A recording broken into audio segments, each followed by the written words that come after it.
Ixion is a space game set in the not-too-distant future, where mankind has finally developed the technology to travel the stars. It's a story about mankind struggling to survive while clawing out an existence in the coldest, most unforgiving depths of space. Much of your time is spent inside the station as a city builder, as you plan and construct the interior to meet the growing needs of your mission and crew. But there's also a strategic element to Ixion, because your job isn't just keeping everyone happy and alive inside the station, but managing a fleet of probes and smaller ships outside as well. This involves discovering resources to mine, hauling cargo across space and sending science ships to go on adventures that play out like little RPG quests. Ixion's art and writing are surprisingly good, with fantastic designs and a story that is exciting from beginning. The city building is fun, the strategic management is handled really well, and there's a gripping story to be told about mankind's most desperate hours. For fans of survival city builder games like Frostpunk or Endzone: A World Apart, this game is a good alternative. 20 years later, thanks to faster PCs, the Rush Hour expansion, and a huge modding community, SimCity 4 is the best of all SimCity games and our place 9 in the city building top 10. If what you care about is simulation, scale, variety, and the beauty of urban sprawl, it's also one of the best city builder. As the mayor of a promising town, you zone commercial, residential, and industrial districts, place down amenities and services to satisfy residents, and attempt to balance the budget as your town begins to take on a life of its own. Mods in SimCity 4 are why it is so good after 20 years. More specifically, it's thanks to the network add-on mod, which fixes traffic issues, and has expanded to include new UI tools, road types, light rail, and much more. It has 3D terrain and crisp, clear sprite art buildings, which are one of the reasons it still looks great today. It lets you build enormous cities, and then trade resources with the neighboring city you built previously. It has a day-and-night cycle, so you can see your skyscrapers twinkling in the dark. If you have been playing Cities Skylines and you're tired of it, however, or if you don't want to wait for the next DLC, then you should think about starting a SimCity 4 session. The complex and satisfying routine in Anno 1800 is built upon the creation and collection of various resources that you need to keep the inhabitants of your island colony happy. It's a constantly evolving puzzle that plays out on 3 levels: production lines, trade routes, and town layouts. Every level of technological advancement requires more ingredients, more educated workers, and more sophisticated facilities. The puzzle becomes even more complex when you add in that many of the pieces can't be found or crafted on your starter island. That's where trade routes come into play. Expansion is an option, but trade is a crucial mechanic for survival. Your AI competitors react realistically and have a variety of personalities.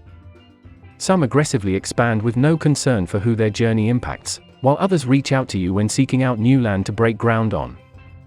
On the flip side, you can expect different types of reactions to your own movements as well. For series newcomers, this isn't an easy game even on its lowest difficulty setting, but learning from mistakes is part of the fun. Anno 1800 provides a welcoming strategy gaming challenge while also providing gameplay that experienced tacticians can maximize, with a well-crafted story-based campaign. If you are looking for a relaxing city building game with some trading options, try this place 8 in our top 10 of city builders. Surviving Mars is a lot like other Sims, but what makes it different is its emphasis on bootstrapping the colony. At the beginning, the player starts off with very few resources, and a handful of drones to install initial harvesters for concrete that's used to build other resource extractors and structures. With the right resources, it's possible to build even more advanced structures, such as farms and polymer factories. Eventually, the player can build biodomes, install some housing, and invite their first colonists from Earth. Each structure needs power to function, and biodomes need water and oxygen for their colonists as well. Part of the strategy is figuring out how much to build and how fast to build. Growing too quickly can result in an unstable system. Running out of food or oxygen is disastrous. Surviving Mars is a great game to explore the science of colonization and the realities of living on a planet with no atmosphere.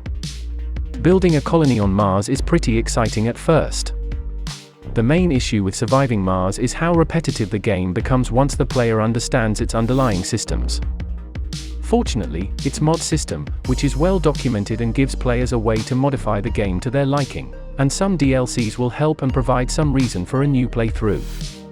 If you always wanted to colonize the Mars, then this Space City planet builder is for you. Surviving Mars isn't easy to dive into, but once you do, it's a satisfying struggle to balance your supply chain as though your citizens' lives depend on it.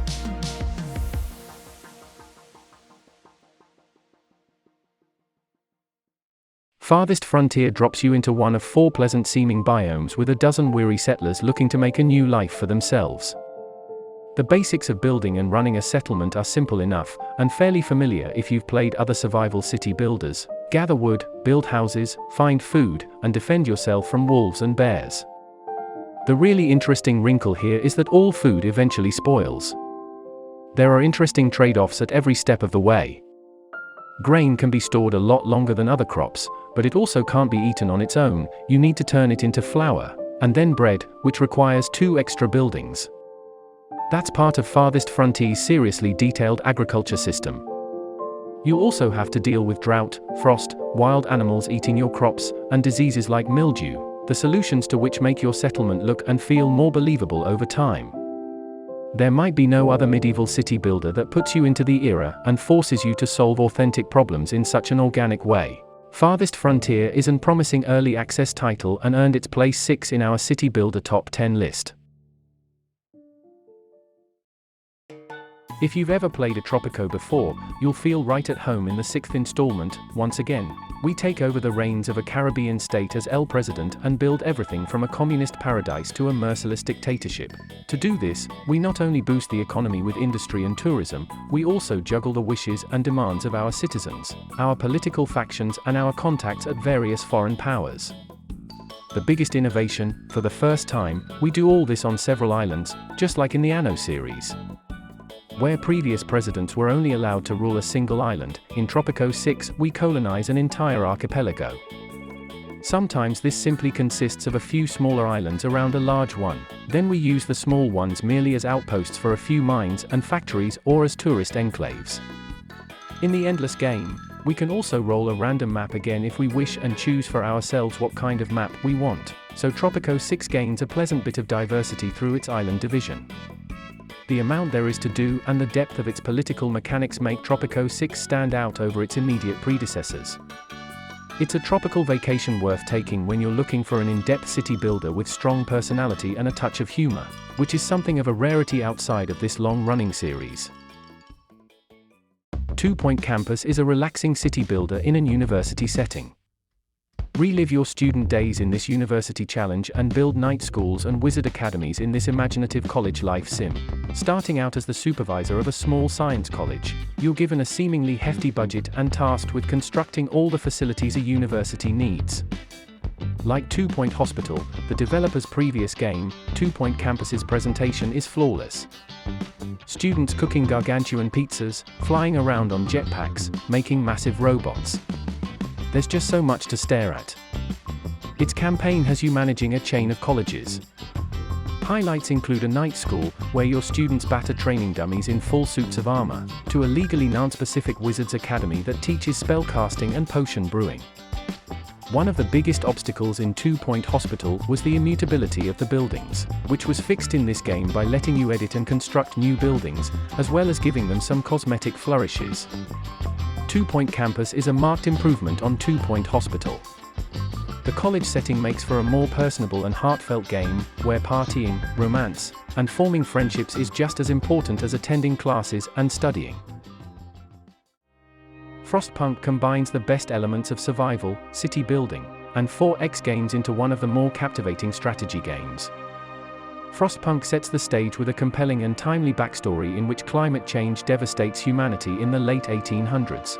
It's in the gameplay, though, where Frostpunk shines, mixing up bits from various familiar strategy games into something like an inverse Tropico.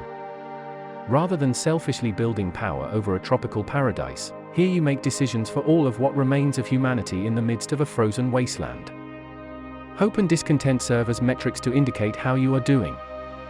While managing to keep a city thriving is tough, the pace in which Frostpunk reveals each new aspect seems to be ideal. There's always a new carrot dangled in front of you to keep you hooked, whether it's a search party exploring a cave or the development of a new technology. The story is engrossing and can go in a variety of ways based on the choices you make.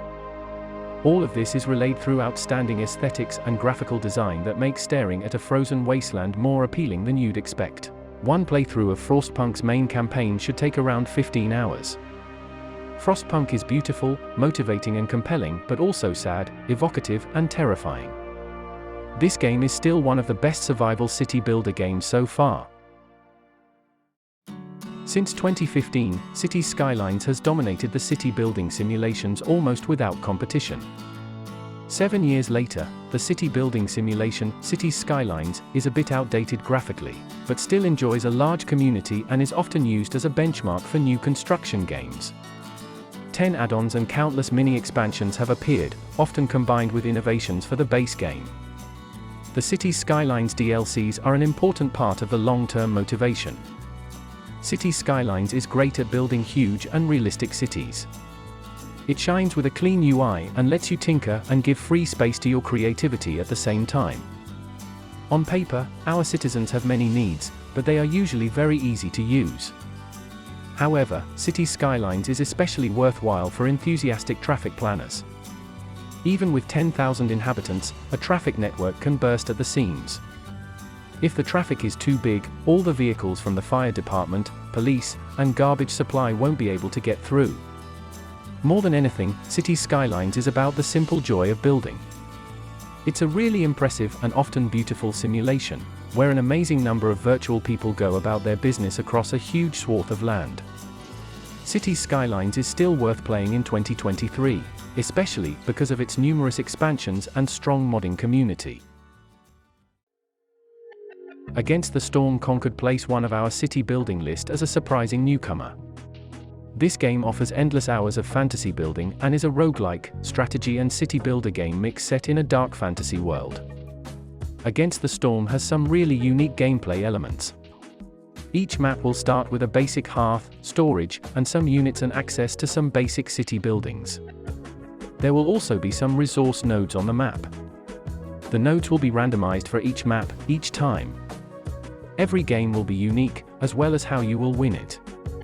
In each round of Against the Storm, you will select a location on the map to try and create a settlement in. Each location will offer different modifiers, benefits, and disadvantages. What's great about Against the Storm is that there is a choice between almost all the elements that can happen to you in the game. Each cornerstone or order you select is one of several. When you decide to open a cursed dangerous grove, the resulting curse is on you because you chose to open it. It is not a classical city builder and brings some new way to the city building genre. Although the learning curve is steep as there are so many things going on, once you start to get it, the gameplay is ridiculously addictive. There are so many different ways to tackle the things that are happening to you. This game is more like a city survival building game like Frostpunk. Against the Storm is a gorgeous building game gem with Warcraft graphics that devours dozens of hours of play even in the early access.